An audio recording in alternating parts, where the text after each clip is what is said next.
Christ is risen, St. Mary's family. I hope you're all doing well on this Monday after Myrrh Bearers Sunday. This Monday after Myrrh Bearers Sunday, we read from the Acts of the Apostles, chapters 6 and 7. Today, I want to talk to you about the accusation against St. Stephen in Acts chapter 6. It reads, "This man never ceases to speak words against this holy place and the law, for we have heard him say that this Jesus of Nazareth will destroy this place and will change the customs which Moses delivered to us." What does this mean? This man never ceases to speak words against this holy place and the law, for we have heard him say that this Jesus of Nazareth will destroy this place. From the earliest times, there has been the accusation that Christ and his followers do not love the temple, that is, the Jewish temple in Jerusalem, originally built by Solomon in the 10th century BC, destroyed by the Babylonians in the 6th century BC, rebuilt again in the late 6th century BC, and refurbished by Herod the Great in the 1st century BC. Christians in the temple are an interesting topic. Jesus spoke of his body as a temple that would be destroyed and rebuilt in 3 days, like in the Gospel of John chapter 2, referring to his own death and resurrection. When Jesus cleanses the temple in the Gospel of John chapter 2, Jesus is asked, "What sign can you show us for doing this?" Jesus answered them, "Destroy this temple, and in 3 days I will raise it up." The Jews then said, "This temple has been under construction for 46 years, and you will raise it up in 3 days?" But he was speaking of the temple of his body. But besides this, the relationship of Christians to the temple is more complicated.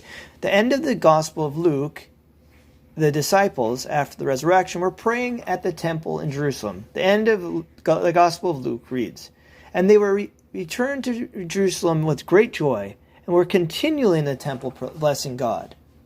This is echoed again in Acts chapter 2. The disciples, like other Jews, worshipped at the temple. Luke, the author of both his Gospel and the Acts of the Apostles, makes an effort to show that Christianity was in continuity with Judaism. But with the new covenant, what changes? How does the relationship with the temple change in Christianity? In Stephen's speech in chapter 7 in Acts, this is made clear that the temple is not a necessity to Christians. In Stephen's speech, it reads, "It was Solomon who built a house for him. Yet the Most High does not dwell in houses made with hands. As the prophet, that is, Isaiah, chapter 66, says, 'Heaven is my throne, and the earth is my footstool. What house will you build for me, says the Lord, or what is the place of my rest? Did not my hand make all these things?'" This kind of anti-temple polemic found in today's reading from Acts was something that is found elsewhere among early Christians. In the Epistle to the Hebrews, we can read how, in the New Covenant, there is a change. Hebrews chapter 8, verse 13 reads, "In speaking of a new covenant, he has made the first one obsolete, and what is obsolete and growing old will soon disappear."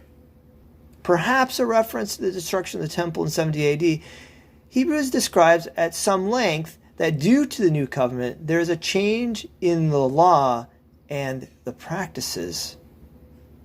There is a change in the priesthood from the old Levitical priesthood at the temple to the new archpriesthood of Christ, whose sacrifice is done once and for all. Hebrews chapter 7, verses 11 and 12 read, "Now if perfection had been attainable through the Levitical priesthood, for the people received the law under this priesthood, what further need would there have been to speak of another priest arising according to the order of Melchizedek," that is Christ, "rather than one according to the order of Aaron? For when there is a change in the priesthood, there is necessarily a change in the law as well."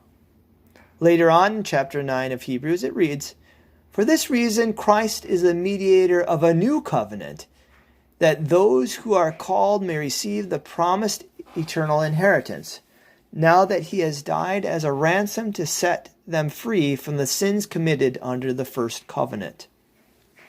St. Paul in 1 Corinthians makes the shift even clearer. The people of God are God's temple. In 1 Corinthians chapter 3, St. Paul wrote, "Do you not know that you are God's temple and that God's Spirit dwells in you? If anyone destroys God's temple, God will destroy that person, for God's temple is holy, and you are that temple." So believers are the temple of God. They have God living within them. Does this mean we don't need to gather as a church? Absolutely not. It is through baptism, chrismation, and receiving Holy Communion and doing His commandments that we become temples of God and maintain its sanctity. Rather, 1 Corinthians affirms that the Jerusalem temple is not necessary for us.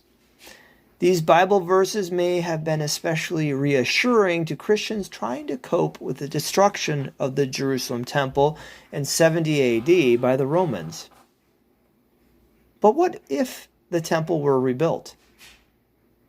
Sometime after the destruction of the temple by the Romans, there were Jewish hopes of rebuilding the Jerusalem temple. Some coinage during the Jewish Bar Kokhba rebellion at least celebrates the possibility of rebuilding the temple. But did any Christians write about this? The Epistle of Barnabas, written sometime between 70 and 135 AD, echoes chapter 7 of Acts, that there is not a need for a Jerusalem temple. God lives within His people. Barnabas chapter 16 echoes St. Stephen's speech, also quoting Isaiah 66 about God not living in temples made by hands. Then verse 9 explains further of chapter 16. "Now give heed in order that the temple of the Lord may be built gloriously. Learn in what way. When we receive the remission of sins and put our hope on the name of God, we become new, being created again from the beginning. Wherefore God truly dwells in us, in the habitation which we are." So Barnabas also echoes St. Paul's letter to the Corinthians that we are the temple of God. He also echoes the idea that the Jerusalem temple is not needed. Do we, as Orthodox Christians, feel the temple in Jerusalem needs to be rebuilt? No. The Byzantines would have rebuilt it if that were the case. God dwells within our hearts. This sanctification is renewed every time we receive Him again into our hearts through Holy Communion. Until that day when we can all gather as a church, may God guide and bless you all. Christ is risen.